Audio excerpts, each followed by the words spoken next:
Ya, puji Tuhan. Kita bertemu kembali di dalam program studi kata perjanjian baru. Saya harapkan kabar kita semua sehat, ya.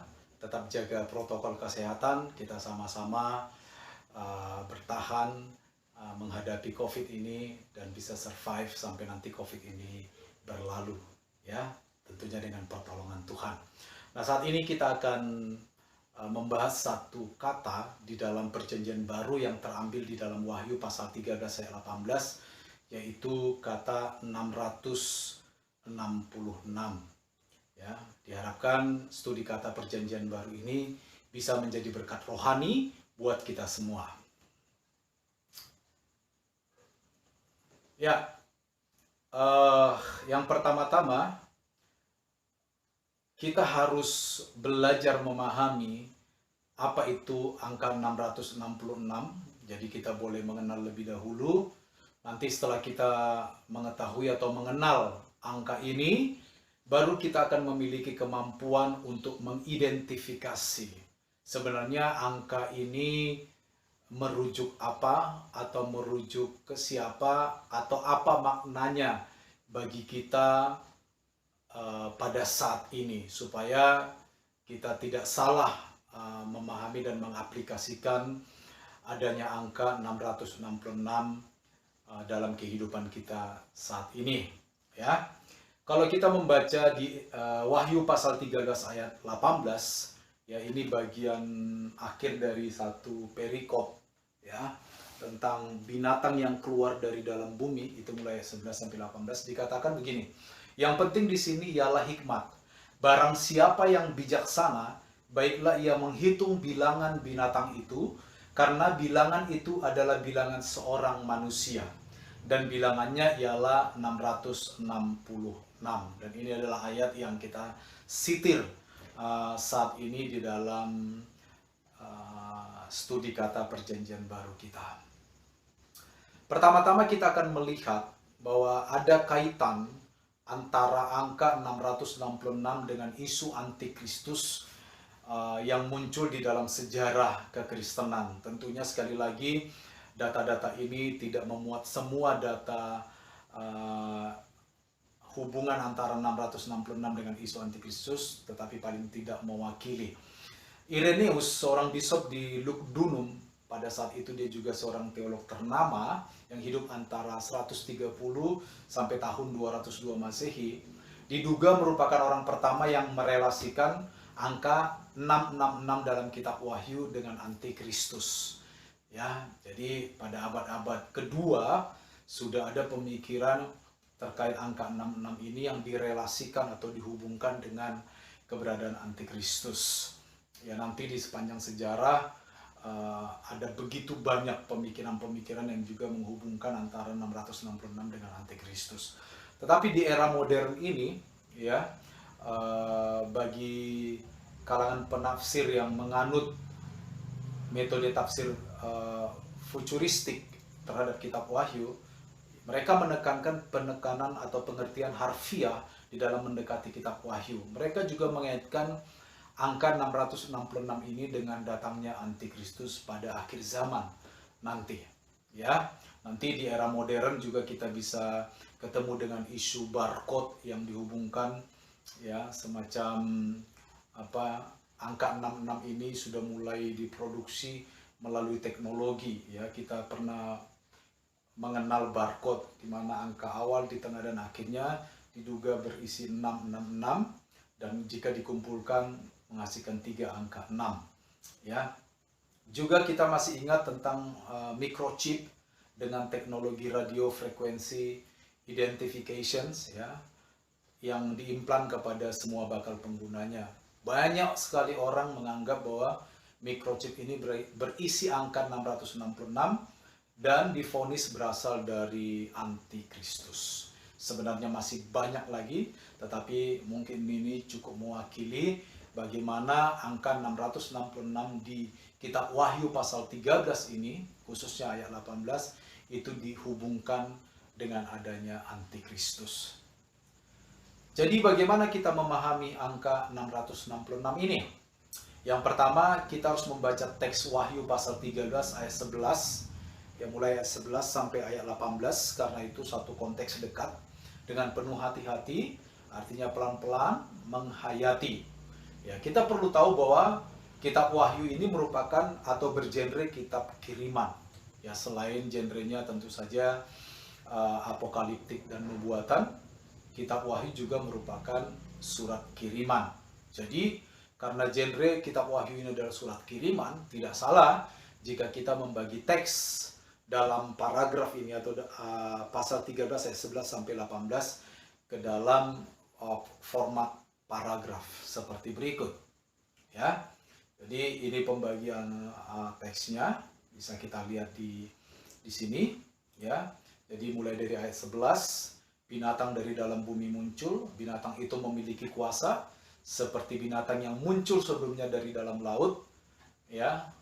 Yang dibahas di pasal 13 ayat 1 sampai 10, binatang itu memiliki kuasa untuk mengadakan tanda yang dahsyat, memiliki kuasa untuk menyesatkan, ya, menyesatkan dalam bentuk menyuruh penduduk bumi mendirikan patung untuk menghormati binatang yang pertama, ya, yang ada di dalam ayat 1 sampai 10 pasal 13. Binatang itu juga memiliki kuasa memberikan nyawa kepada patung binatang yang pertama, untuk bicara, untuk bertindak, untuk membunuh yang tidak menyembah kepada patung itu. Binatang itu juga berkuasa untuk memberikan tanda, ya, tanda di mana? Di dahi atau di tangan kanan, ya. Nah, ini juga menjadi syarat pada waktu itu untuk membeli dan menjual. Nah, di ayat 18 ini merupakan ayat kunci di sini. Dikatakan seperti ini, yang penting di sini ialah hikmat. Jadi barang siapa bijaksana, baiklah ia menghitung bilangan binatang itu. Jadi dari susunan paragraf di atas, untuk dapat mengidentifikasi si binatang yang dimaksud di dalam ayat 11 sampai ayat 17, maka fokus utama kita harus kita arahkan kepada ayat 18. Ya, dikatakan di sini hikmat, ya, untuk menghitung bilangan binatang itu, karena bilangan itu adalah bilangan seorang manusia. Dan bilangannya ialah 666. Jadi setelah kita lihat susunan teks ini dalam bentuk paragraf seperti ini, ya, ayat 11 sampai 17 menampilkan seperti apa binatang yang dimaksud yang keluar dari dalam bumi itu, memiliki kuasa dan binatang itu diidentifikasi dalam bentuk bilangan dan dikatakan bilangan seorang manusia. Dan ini yang menjadi tugas kita, ya, di ayat 18. Kita akan lihat. Nah, yang pertama kita akan coba menganalisa angka 666 ini dengan melihat satu hal yang kita sebut gematria. Nah, apa itu gematria? Konon huruf dalam abjad, ya, baik Yunani, Romawi maupun huruf Latin, selalu memiliki nilai bilangan, ya, atau numerik, ya. Misalnya alfa itu disamakan dengan 1, ya, beta 2, ya, dan seterusnya. Nah, nama orang atau tempat bisa diubah ke dalam angka demi tujuan tertentu atau dalam rangka menyampaikan sebuah pesan, ya. Dan di dalam konteks kebiasaan Ibrani, hal ini dikenal dengan sebutan gematria namanya. Jadi misalnya namanya Budi, ya, B itu mewakili angka 2, ya. Misalnya nama orang ini Budi, ya. Jadi ditulis 2, ya. U itu dalam abjad yang keberapa? RSTU VWXYZ 5. Berarti 22. Ya, U itu 22. Jadi 2 22 4 HIJ 9. 2 22 49. Jadi mereka baca, oh ini Budi. Kira-kira seperti itu, ya. Nah, Irenaeus pernah melakukan kemungkinan analisa ini terhadap banyak tokoh pada masanya berkaitan dengan angka 666. Artinya Irenaeus menggunakan metode gematria untuk coba mengetahui 666 ini siapa, gitu, ya. Dan yang paling populer pada waktu itu, ya, terkait nama Kaisar Nero, ya, melalui transliterasi ke dalam huruf Ibrani. Artinya setelah ditransliterasi ke dalam huruf Ibrani ya, yang terdiri dari Q, S, R, N, R, W, N ya, dengan nilai numerik Q itu 100, S-nya 60, R-nya 200, N-nya 50, R kembali 200, W itu 6, dan N sama dengan 50. Dan jika ditotal semuanya, maka totalnya menghasilkan angka 666.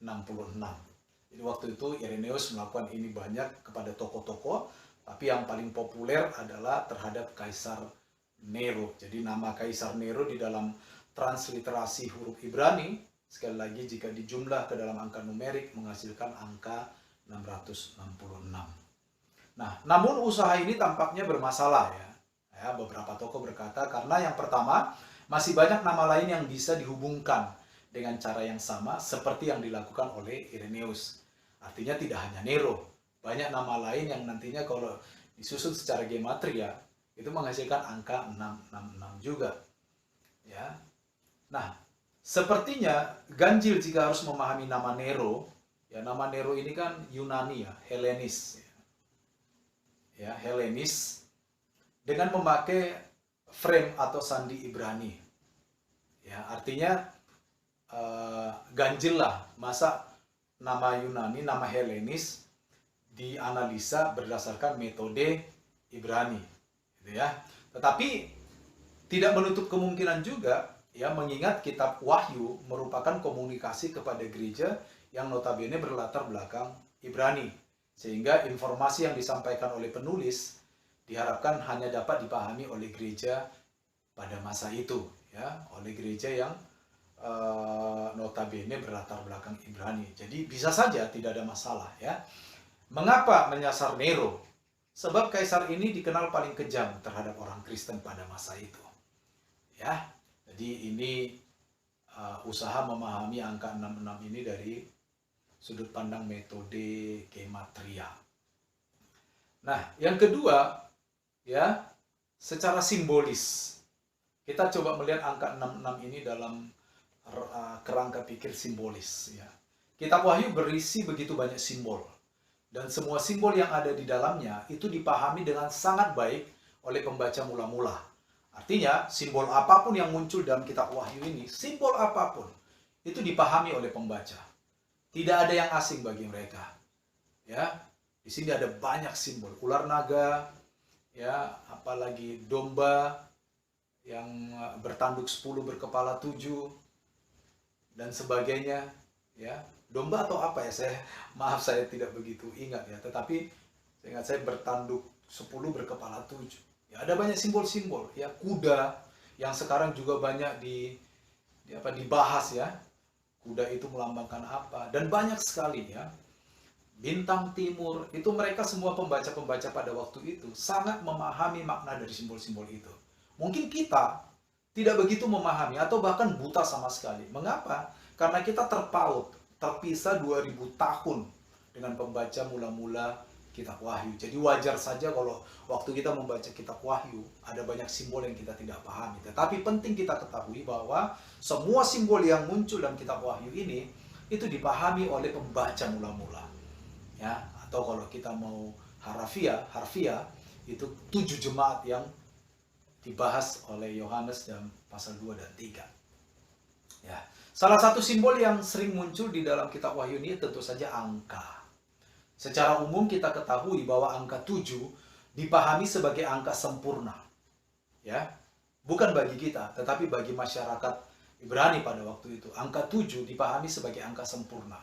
Dan ketika angka 7 ini diulangi 3 kali, maka angka 7 ini menunjukkan superlativitas, ya, keunggulan atau divinitas. Jadi angka 7 yang diulangi 3 kali itu jadinya angka 7 itu sifatnya ilahi. Ya, merujuk kepada keberadaan Allah. Ya, gaya bahasa ini pernah dipakai, misal dalam Yesaya 6 ayat 3, di dalam Yeremia 7 ayat 4. Ya, jadi kalau 777 itu angka sempurna yang hanya dimiliki oleh Tuhan. Ya, karena diulang 7 kali. Sementara itu, angka 6 mewakili atau merepresentasikan apa yang kurang dari sempurna. Angka 7, angka 6. Ya, jika angka 6 ini diulang 3 kali, yang sempurna ini diulang 3 kali, maka kita dapat menyimpulkan bahwa angka 666, angka 6 yang tidak sempurna diulang 3 kali, merupakan tindakan mengagungkan dan atau mentuhankan atau mengilahikan apa yang tidak sempurna tadi. Ya. Atau lebih jauh lagi, mengilahikan dan atau mengagungkan yang bukan Allah. Ya, sekali lagi, angka 7 tadi angka sempurna, diulang 3 kali, ya, 777, ya, merujuk kepada Allah yang sempurna. Angka 6, ya, itu mewakili angka yang tidak sempurna atau kurang sempurna. Dan diulang 3 kali, itu berarti mentuhankan yang tidak sempurna. Kalau kita hubungkan dengan angka 7 tadi, mentuhankan yang bukan Tuhan, mengilahikan yang bukan Allah. Kira-kira seperti itu. Ya, angka 66 ini mengagungkan, mentuhankan yang bukan Allah. Nah, bisa diduga bahwa para kaisar Romawi lah yang dimaksud sebagai yang bukan Allah pada saat itu.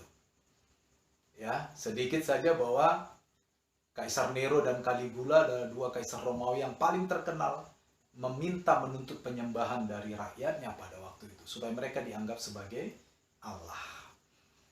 Nah, itu terkait dahi dan tangan kanan, ya, di sini juga ada tanda itu, katanya akan ditaruh di sini, ya.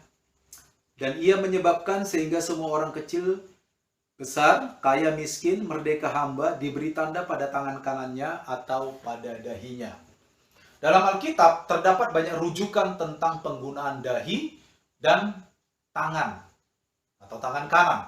Misal di dalam Perjanjian Lama, kita bertemu di sana Keluaran 13 ayat 9, 13 ayat 16, di Ulangan 6 ayat 8, Ulangan 11 ayat 18. Kita bisa menemukan penggunaan di sana.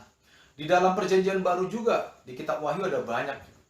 Wahyu pasal 7 ayat 3, 9, 4, 13, 16, 14 ayat 1 dan 9, ya, 17 ayat 5, 20 ayat 4, dan 22 ayat 4.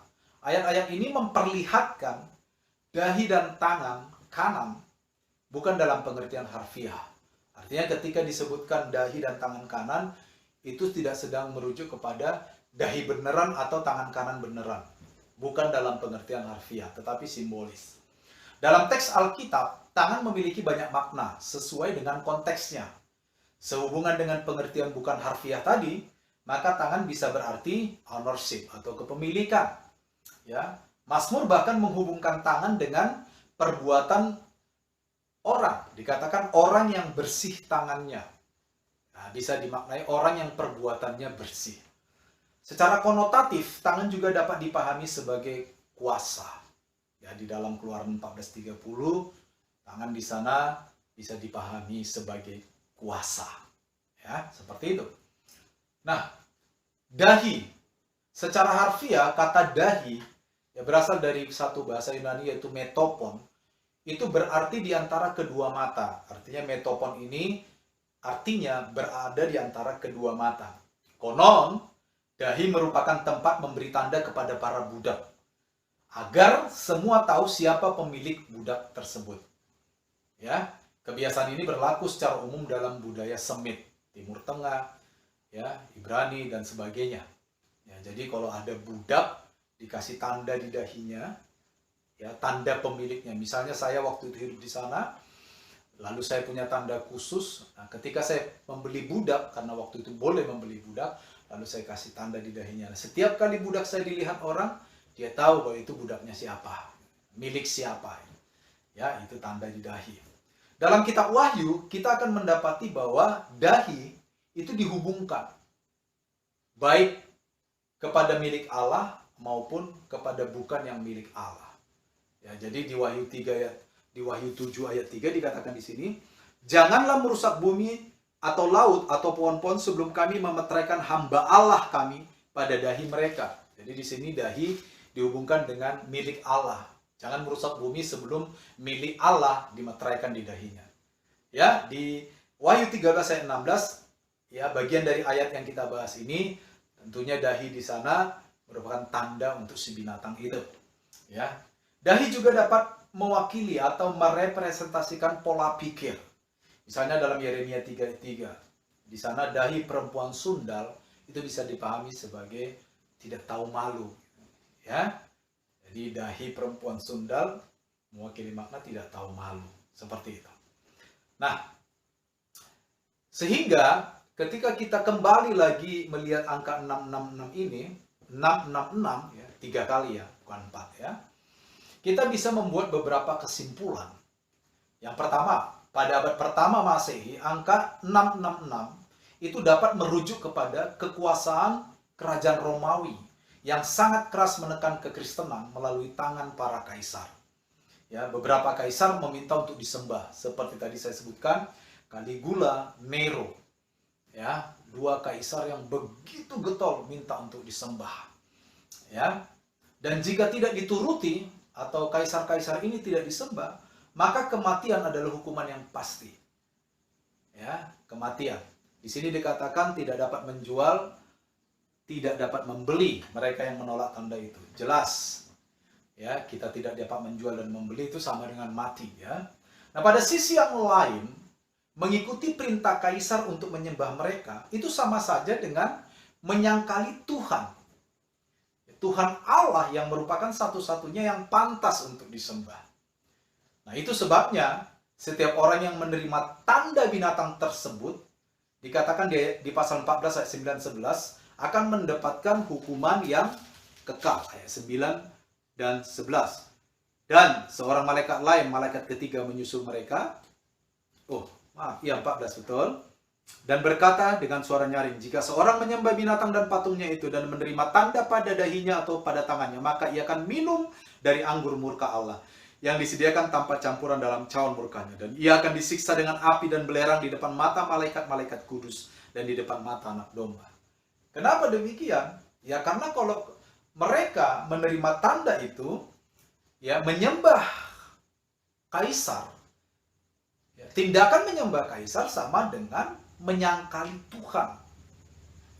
Sementara Tuhan adalah satu-satunya yang pantas untuk disembah. Dan kondisi itu terus-menerus seperti itu, ya pasti mereka akan mendapatkan hukuman yang kekal.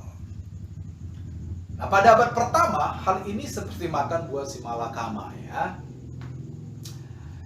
Menyembah kaisar akan berdampak pada kematian kekal. Ya. Sebaliknya, tetap menyembah Tuhan yang benar, kemungkinan akan berdampak pada kematian fisik. Ya. Saya tidak tahu kalau kita yang ada pada masa itu, kita pilih yang mana ya. Nah, masa setelah abad pertama hingga akhir zaman, jadi dari abad pertama, dari masa gereja mula-mula, sampai nanti akhir zaman yang kita belum tahu kapan, angka 666 ini bisa berwujud apa saja. Ya, bisa berwujud apa saja. Selama hal-hal tersebut menuntut atau mensyaratkan penyembahan dari orang percaya. Jadi angka 66 ini hari ini bukan lagi angka keramat buat kita. Jadi kalau saudara punya rumah nomornya 666, jangan khawatir. Itu bukan angka keramat yang akan membinasakan saudara. Kalau follower Instagram saudara jumlahnya 666, jangan khawatir. Ya, itu bukan angka keramat yang akan membunuh atau membuat saudara dihukum kekal. Ya. Kalau plat nomor mobil atau kendaraan saudara atau motor ya 666, it's okay.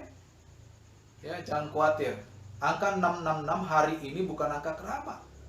Karena angka 66 ini bisa berwujud apa saja selama menuntut penyembahan dari kita. Kan harusnya Tuhan yang kita sembah. Tapi kalau sesuatu menuntut penyembahan dari kita, maka sesuatu itu bagi kita, ya kita anggap sebagai angka 666 seperti yang ada di dalam kitab Wahyu pasal 13 ini. Biasanya hal-hal yang dimaksud menuntut penyembahan itu memiliki otoritas terhadap hidup kita. Memiliki kuasa atas hidup kita. Seperti tadi kan, ditaruh di dahi simbol kepemilikan. Ya, seperti itu. Nah, ini penting. Kita sedang menerima dan atau memakai tanda 666 jika kita mempertuhankan sesuatu yang tidak sempurna.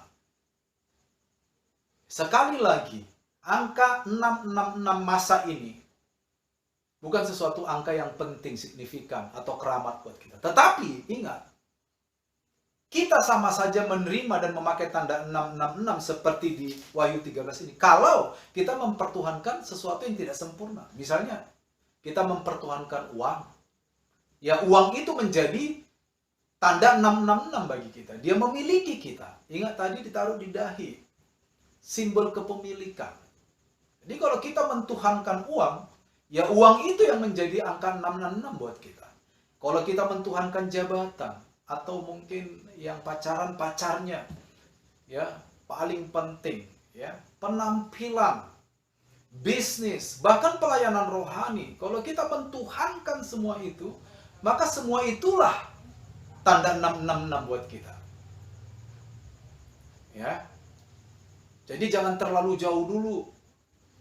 Ya, bahkan hari ini ada vaksin, dikatakan di dalamnya ada chip 666, ya, ada RFID, radio frekuensi identifikasi tadi, ya, dan semuanya tidak usah terlalu jauh. 666 ini ada di depan mata kita semua hari ini. Kalau kita mentuhankan sesuatu yang tidak sempurna, ya. Dan secara langsung memperlihatkan siapa yang mempunyai atau menjadi Tuhan kita. Itu yang tadi saya katakan. Kalau kita mentuhankan uang, ya uanglah yang punya kita. Dan uang itu menjadi tanda 666 buat kita. Dan kalau kita terus dalam kondisi itu, jelas kita akan mendapatkan hukuman kekal. Ya.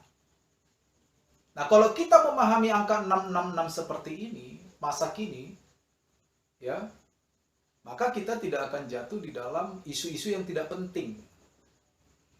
Ya, isu vaksin, ya, isu RFID, barcode, ya. Semua isu-isu yang tidak penting yang dihubungkan dengan tanda 666 secara harfiah. Ya. Nah, kalau kita memahami angka 666 seperti ini, maka dengan demikian, ya, pasal 13 ayat 18 ini relevan bagi sepanjang masa. Baik bagi pembaca kitab Wahyu mula-mula, maupun bagi orang-orang setelah masa mereka. Sampai nanti di masa kita, dan sampai nanti ke akhir zaman. Ini relevan ayat ini. Ya, sampai nanti di akhir zaman. Ya. Jadi sekali lagi, sahabat yang terkasih, ini yang bisa saya sampaikan terkait studi kata 666. Mudah-mudahan apa yang saya sampaikan ini bisa menjadi berkat rohani buat kita semua. Tuhan Yesus memberkati kita semua. Salam sehat.